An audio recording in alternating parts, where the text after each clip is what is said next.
Hello and thanks for joining us again for another episode of On the Bench Extra right here on Estuary TV. Of course, we're talking football across the board, locally, nationally and internationally, with invited guests every week and of course Tom Hardy. Don't forget you can follow us on Facebook and Twitter for updates on the show, plus you can email us your thoughts during the series and your message could appear on the screen below. We have another head-to-head challenge with myself and Hardy. This week it's Keepy Uppies, where you at home can predict who will be victorious and become champion of the week once again. But before all of that, welcome to our guest, a familiar face to viewers of On the Bench, it's Stu Cox. It's good to be back. So I believe you've been to see a local side this week, Stu. Tell me about that. Yes, last Monday I made the little trip out to Boston United against Nottingham Forest under 21s. How was that? Unfortunately for Boston, they lost 4-1, but it was a good game nonetheless, and the fans really can't look too much into it because I think they'll have a good season in the Conference North. Yeah, you can't read too much into pre-season, can you? So quickly, last season's local sides in the professional leagues, if you like, Grimsby, Scunthorpe and Hull. What are your thoughts quickly just on how their season panned out? Well, Grimsby and Scunthorpe fans, I know that Scunthorpe did get promoted, but after the run that they went on under Russell Wilcox, they only lost one game, they ended up runners-up. Grimsby obviously failed in the playoffs yet again at the semi-final stage. Yeah, same old story I think with Town at the minute with that. And Hull have got Europa League for this season coming up. The qualifying rounds start soon. But it's a test of nerves and character for them, for their players. Are you getting excited and all, ready for the season as well? No, it's only around the corner, you know me. Yeah. We'll go watch a few games and then we can get even more excited. Yes. Last week then, FA Chairman Greg Dyke has declared how he thinks that the FA governing body is overwhelmingly male and white and said that this will become irrelevant if it's not tackled. So what do we think to those comments? I mean, is it irrelevant? I mean, how would you go about the process of getting people into the FA? I mean, what would you do differently, Stu? Is it lack of, when you're appointing someone, is it lack of experience, or what do you think to that? No, I think you've got to have someone with a bit of knowledge on the board. Yeah. Obviously, Greg Dyke's come in, has made some ridiculous comment, maybe to divert it from the World Cup, as we were saying. Tom, obviously they appoint throughout all the leagues different levels of experience. Is that a bad thing? Is that a good thing? What do you think? Well, relating to Greg Dyke's comments, I think he's just trying to deflect the blame from how bad we are nationally. Possibly. How bad we're doing on the international stage. So I think that's basically all he's trying to do. He's just another. So do them comments even need to be made? Does it matter? No, no. And if those comments, if there is an issue, it needs to be sorted out behind the scenes. He doesn't need to come to the media about it. I don't think personally. No, you look at the League 3 comments as well, and that was just to divert.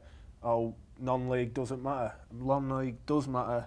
Do you think people are appointed too quickly then that are involved in the FA? Do you think they just find anyone? Yeah, you're from non-league, well, we'll get you. You're from League One, we'll get you. Do you think they do enough research into who they bring in?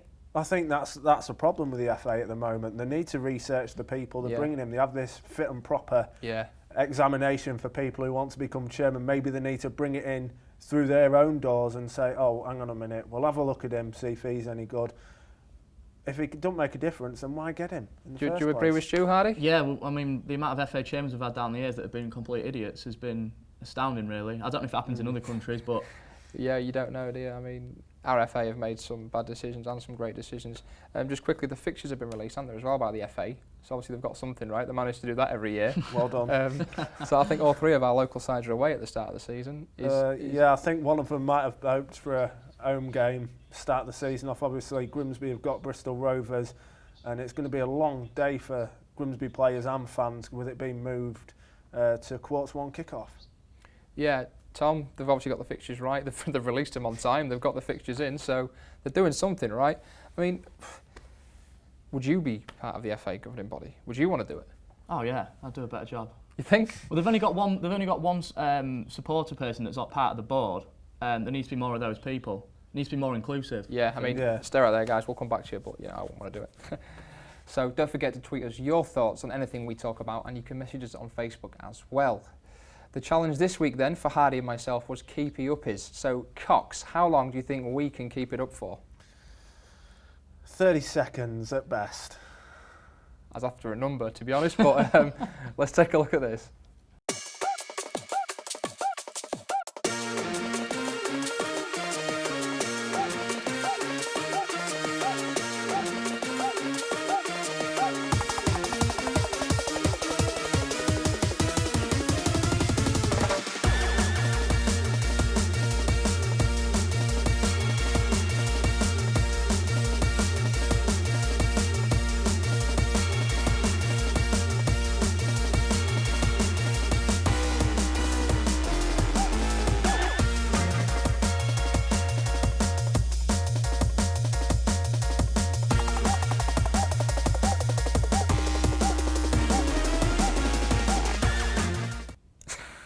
a bad attempt, Hardy.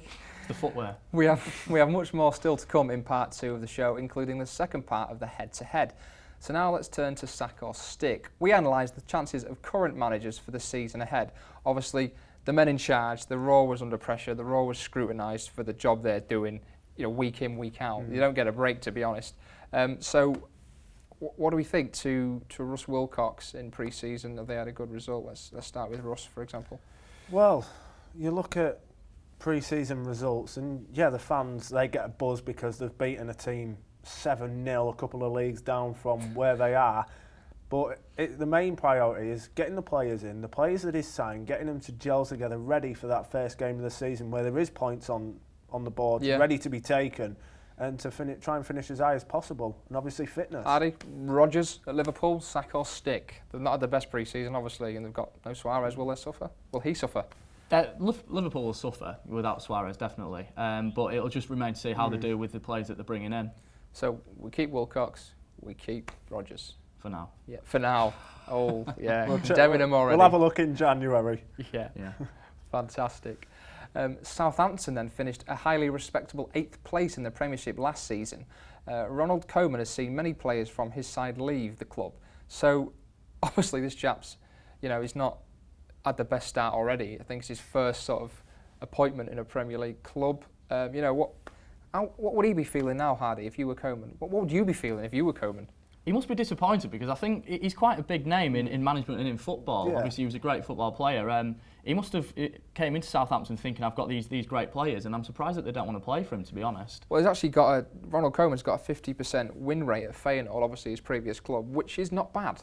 Not bad, but the Dutch league's pants. That is true. But obviously stats are stats, and it's not fringe players he's losing, is it? No, it's main. It's key main players stars. that start week in, week out.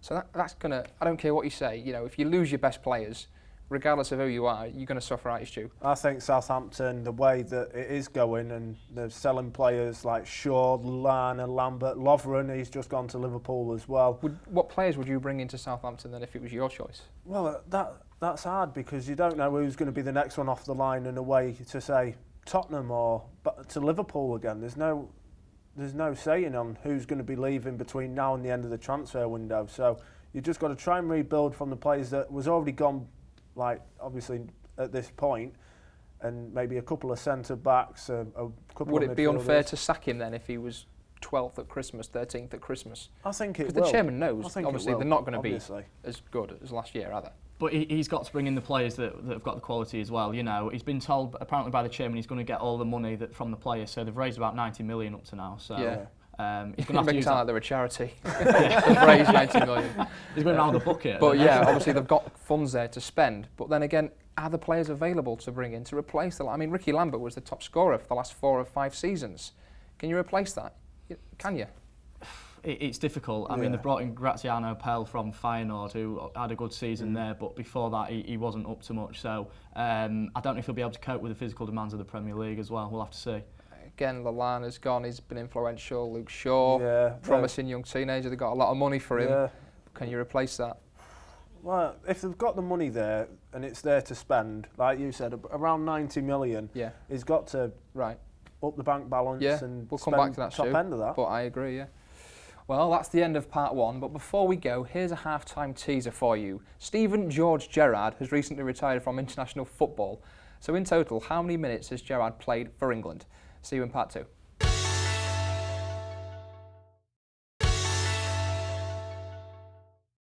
Welcome back to Extra. Before the break, I asked you how many minutes did Steven Gerrard play for England? And the answer is 8,743 minutes. That's 8,743 minutes more than me. So, just continuing on from where we left off before the break, we were talking sack or stick. So let's talk about the local lads again. Russ Wilcox, 30 games in charge at Scunthorpe, won 14, drew 15, lost 1. That's a 46% win ratio. Can't argue with that. Too many draws though. Yeah. Too many. He's drawn more than he's won, which is quite amazing. But he's only lost the 1. And if fans ask you not to lose games, he's doing it. Would you keep him if you was Mr. Scunthorpe United? Fans don't want to draw every game of the season. They could draw every game 0-0 and not lose a game. But he's not achieving He's not what winning. he wants. He's not winning anything. That's true. Paul Hurst then, he's starting his first full season without Rob Scott alongside him. Obviously he's had successes at other clubs lower down. So Hardy, Paul Hurst, is it a risk now he's not got Rob Scott there? Do you stay with him? It is a risk, definitely, because he's always been used to, for the past however many seasons, having Rob Scott alongside him. And obviously he's more of a domineering sort of figure. Paul Hurst is a little bit more laid back. It'll be interesting to see how he gets started. I think if he gets a good start, then that'll help him, and it'll help the players along as well, definitely. Yeah, that's true. So let's look at the relegated sides from last season. With that, Felix Magath, he's had a 64% win rate at Bayern Munich. He's not achieved the heights of that since. Yeah, but that's Bayern Munich. That is true. That is true. But do you stick with him rather than the Championship? Or did he come in too late? Does he want to stay in managing the Championship? That's another question. He does at the minute. At the moment, otherwise he would have gone. Yeah, it's true. Interesting to see how Fulham do and who he brings in as well. He has brought in some good players for Championship level. McCormack's one of them. You're familiar with Solskjaer, are you, at Mould? He won 2 leagues and 1 cup in 3 years of a 4-year spell. Well, you love Mould. So tell me, would you stick with Solskjaer now than the Championship? I think I would if I was a Cardiff fan. If I was the chairman. Is he the right man to bring them back up? Well, that's not just down to the manager, is it? It's down massive to the experience players. In the Norwegian league, so can he bring that into the Championship? I think he is. He's one of my favourite ever players. So I'm probably being a little bit biased there, but I absolutely love Solskjaer. Why is he your favourite player? Just tell me. The Champions League winner in '99. Aye. Just a great moment. You're not a little boy for that? Yeah, I can't remember much of it, to be honest, really. Steve Bruce then, obviously at Hull. This is actually his longest spell in charge, other than Birmingham. So it's his second longest spell in charge, I just said that. And he's got a win ratio of 42% at Hull. So that's not bad. And he's got Europa League qualification as well, as I said before. FA Cup final. Yeah, an FA Cup final. I think we should just stick with a lot. Yeah. No sackings this season. Right, it's time for the second instalment of the Keepy Uppies Challenge. First half saw Hardy have a great go at it. So let's see if I can keep it up for longer and take the title this week.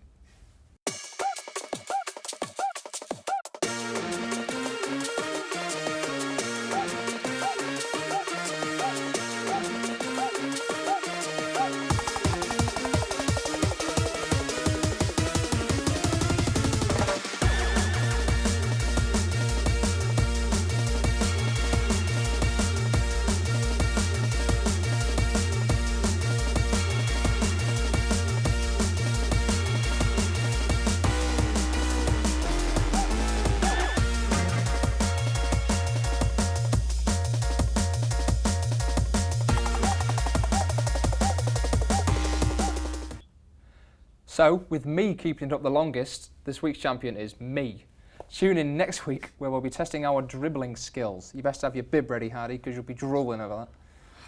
Oh. So, let's take a look at some of the big stories making the back pages then. Let's start with the Grimsby Telegraph. Tuesday's paper, there's a double swoop for the Mariners, is a headline. Pittman and Clay joining the club. Stu, what do you reckon to Pittman and Clay joining the club? Clay, he's still got age on him. He's only 22 years old. He could be one for the future. They're looking to build a squad in a couple of seasons. Pittman, they signed him as a striker, but yet he didn't score a goal last season. So the judges are out on him, and I know that a lot of people are quite annoyed, the Grimsby fans, that he's signed them to rather than the other trialists. Hardy, do you think this is sort of nearing the conclusion for the squad, or is this hinting that there's going to be more? Are you happy with the size of the squad? No, they're going to need to get more players. They'll definitely need more players. I think they'll try and mould Clay in as well. Well, obviously the striker's got no goals, so do they go for another striker, Stu? I think they are going to be looking for another striker. Obviously, goals have been a problem for Grimsby over recent years. Fair enough, they haven't. Yeah. They've got into the playoffs, but that's because they haven't conceded, not because they've scored loads. So one striker to another then. Suarez, obviously leaving Liverpool. It's going to be a big loss. I think Sturridge is a bit upset. How do you think Liverpool will do then without Suarez? Obviously the Sun are covering this story. You know what my opinion is on Sturridge, and he's definitely going to prove me wrong now, isn't he? But I think Suarez made him look brilliant last season. So. You think? Yeah. Stu, do you agree with Hardy on this one? I think it was a partnership made in heaven, and obviously now it's gone from SAS of Sturridge and Suarez to Sterling and Sturridge. I think Sterling's going to help him out loads this season. This guy knows his alphabet. Markovic as well, the other new player, I think. it's going to be a good season because it'll make them want to play as a full squad and not just lump it up Suarez all season. So Hardy, then Napoli in for reject Fellaini, reports the Daily Mail. There's been a few flops at United, haven't there? Obviously, Fellaini's a massive flop. Just where are United going wrong with these flops? I mean, they've had a few, haven't they? Bebe. Yeah, Bebe, Manuccio, Diouf. There's been loads. There's too many to mention on the show, but I think with Fellaini, it's just all gone totally wrong. So out of all these flops, which ones would you flip then? The ones that are there now? Yeah. The ones that need to go? Yeah. Anderson needs to go. Nani needs to go. Fellaini maybe needs to go. I don't know if they give him a bit longer. I'm not sure. It's a tricky one. There is a few. Stu, who would you flip? Give me some names quickly. Who would I flip? I think that one of the biggest letdowns for Man U over recent years has been Lindegaard.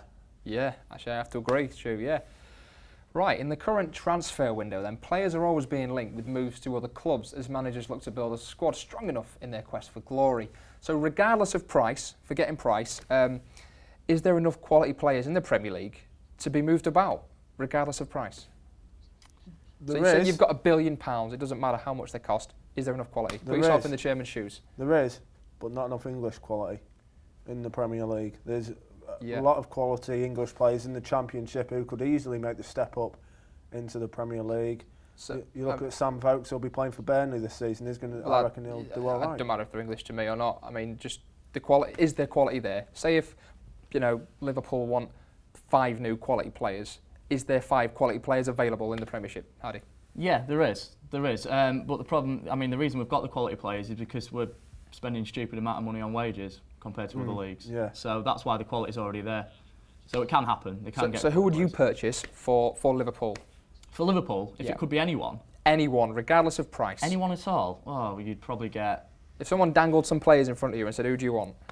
You'd probably have to get Maturin. You'd probably get Ozil in. You'd get. There's loads. There is quality. I think Sanchez now, obviously at Arsenal, quality player, came over. You're the chairman of Stoke, then, Stu. Who'd you bring in? Chairman of Stoke. Yeah. Anyone and everyone, really.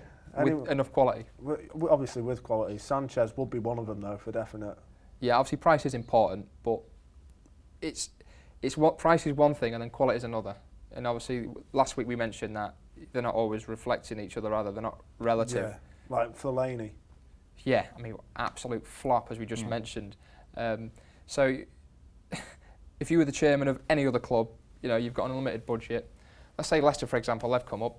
Is there enough quality for Leicester to sign?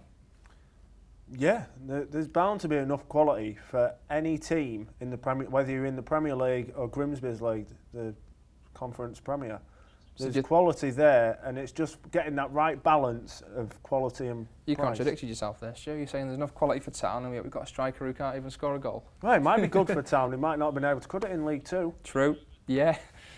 Well, that's it for this week then. Join us next week, same time, same place, and don't forget to follow us on Facebook and Twitter, plus email us on the bench at estuary.tv, and your message could feature on next week's show. Thanks to my guests, Stu Cox, and of course Tom Hardy. So until next week, goodbye.